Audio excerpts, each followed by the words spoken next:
JP Nadda की केंद्रीय team में बिहार के सिर्फ एक व्यक्ति को जगह मिली है, तब फिर ये सोचना पड़ता है कि शायद जेपी नड्डा की जो टीम है वो बिहार को उतना सीरियसली नहीं ले रही है।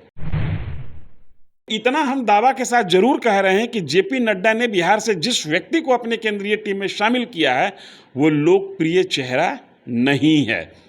ऋतुराज सिन्हा की जो भी पहचान है, एक तो कि पिता के कारण पहचान है, आर.के. सिन्हा के कारण, और लेकिन आज जो रणनीति आप अख्तियार कर रहे हैं, जिस तरीके से आप पार्टी को सजा रहे हैं बिहार के 40 सीटों को जीतने के लिए, वो सजावट, वो रणनीति आपकी संदिग्ध है। उस सजावट और रणनीति के आधार पर ऐसा लगता नहीं है कि आप 40 सीट जीतने में कामयाब हो पाएंगे।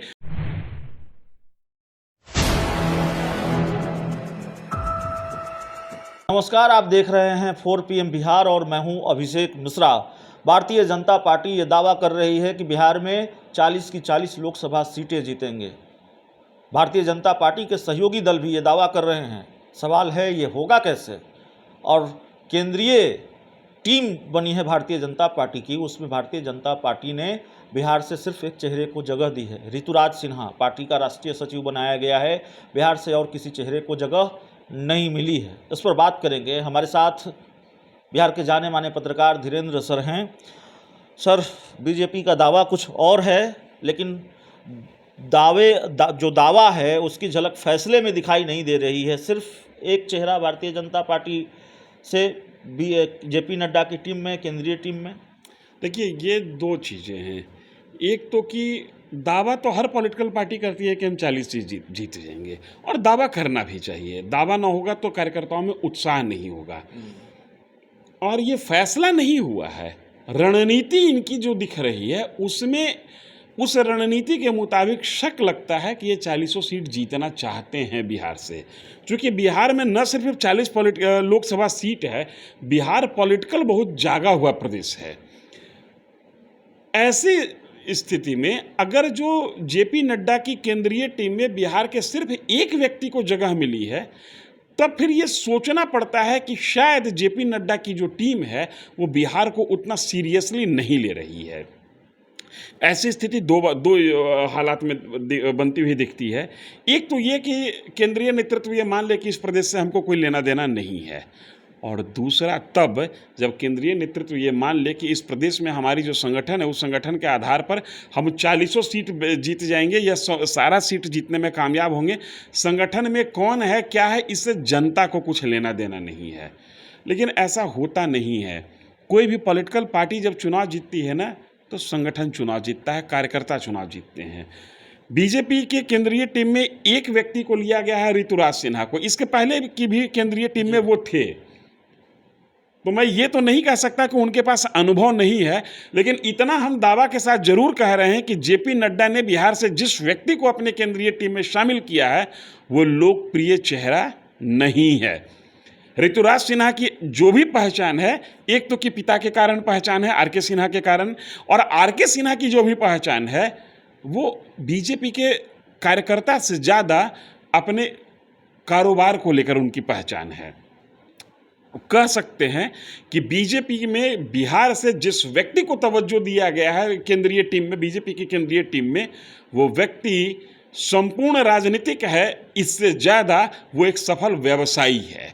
तो बीजेपी को माने जो जब चुनाव माथे पर है तो अंदाज़ा ये लगता है या लोग ऐसा मान के चलते हैं कि संगठन में उन चेहरों को ही ज़्यादा जगह मिलेगा जो चेहरे लोकप्रिय होते हैं, जो पब्लिक से ज़्यादा कनेक्ट रहते हैं। लेकिन अब किस आधार पर ये फैसला लिया गया है ये तो नड्डा साहब जाने और केंद्रीय टीम जाने, लेकिन ये फैसला चौंकाने वाला ज़रूर है। क्रिकेट की तरह अनिश्चितताओं का खेल राजनीति को भी कहा जाता है, और क्रिकेट में एक शब्द होता है वॉक ओवर।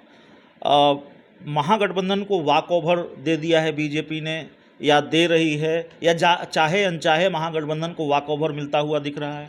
क्रिकेट न अनिश्चितताओं का खेल है, न पॉलिटिक्स अनिश्चितताओं का खेल है। ये शब्द, ये टर्म ही अपने आप में गलत है।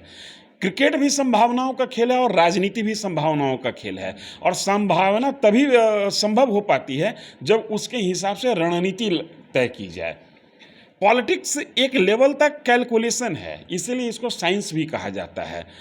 अब आप जो कह रहे हैं, जो हम देख पा रहे हैं, जो हमारा अनुभव कहता है, उसमें मुझे ये लगता है कि बीजेपी इसको वॉकओवर नहीं दे रही है। बीजेपी इसको बिहार को टेकन फॉर ग्रांटेड ले रही है कि हम इसको आसानी से जीत जाएंगे, इसलिए हम बिहार में एनर्जी कम लगाएं और वैसे प्रदेश में एनर्जी ज़्यादा लगाएं जहां पर हमारे लिए टसल बनी हुई है। तो आप कहिएगा कि उत्तर प्रदेश में तो बीजेपी विन विन कंडीशन में है, फिर उत्तर प्रदेश से ज़्यादा चेहरे क्यों? उसके पीछे की वजह यह है कि उत्तर प्रदेश में जो बीजेपी की आंतरिक राजनीति है वो वहाँ पर चेहरों को तवज्जो दिला रहा है। केंद्रीय नेतृत्व उत्तर प्रदेश के नेतृत्व को नाथना चाहता है, इसलिए उत्तर प्रदेश से ज़्यादा चेहरे हैं। उत्तर प्रदेश में बीजेपी विन विन कंडीशन में है, इसके बावजूद ज़्यादा चेहरे हैं।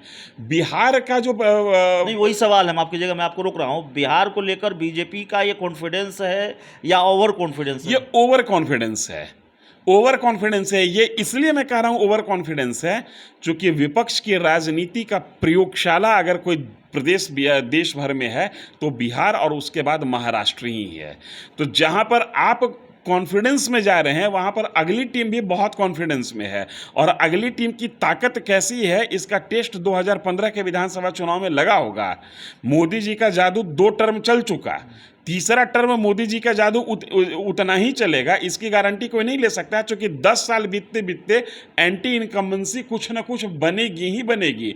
नए वोटर्स को आप कितना जोड़ पाइएगा या जो पोलराइजेशन होता है वो कितना होगा ये समय तय करेगा। लेकिन आज जो रणनीति आप अख्तियार कर रहे हैं, जिस तरीके से आप पार्टी को सजा रहे हैं बिहार के 40 सीटों को जीतने के लिए, वो सजावट, वो रणनीति आपकी संदिग्ध है। उस सजावट और रणनीति के आधार पर ऐसा लगता नहीं है कि आप 40 सीट जीतने में कामयाब हो पाएंगे। आप ओवर कॉन्फिडेंस में हैं या टेकन फॉर ग्रांटेड ले लिए हैं? इस ओवर कॉन्फिडेंस का कितना फायदा लालू यादव, नीतीश कुमार को मिलेगा, महागठबंधन को मिलेगा? डिपेंड करता है कि वो अपने संगठन को कितना मांझते हैं। अपोजिशन को अगर हम देखते हैं, जब बिहार उसके प्रयोगशाला जरूर बनने जा रही है 2024 के लोकसभा चुनाव के मद्देनज़र, लेकिन अपोजिशन को जब हम देखते हैं तो राजद के पास थोड़ा बहुत संगठन है, थोड़ा बहुत कैडर बेस्ड संगठन राजद के पास नहीं है, जाति बेस्ड संगठन थोड़ा। नीतीश कुमार का संगठन दिखता जरूर है लेकिन बिखर चुका है। नीतीश कुमार के पास सब चीज़ है लेकिन बिखर चुका है। कांग्रेस बिखरी हुई है, कम्युनिस्टों की स्थिति बिहार में पॉकेट वाइज रिजर्व है, इसलिए ये कहना कि अपोजिशन इसका कितना फ़ायदा उठाएगा ये जल्दबाजी होगी। हाँ, अभी वक्त है। अपोजिशन अगर जो बिहार बीजेपी के या एनडीए की इस कमजोरी को आज से समझकर अपनी चाल चलना शुरू कर दे और रणनीति बिछाना शुरू कर दे, गोटी बिठाना शुरू कर दे, तो मुझे लगता है कि प्रयोगशाला में कुछ भी रिजल्ट आ सकता है।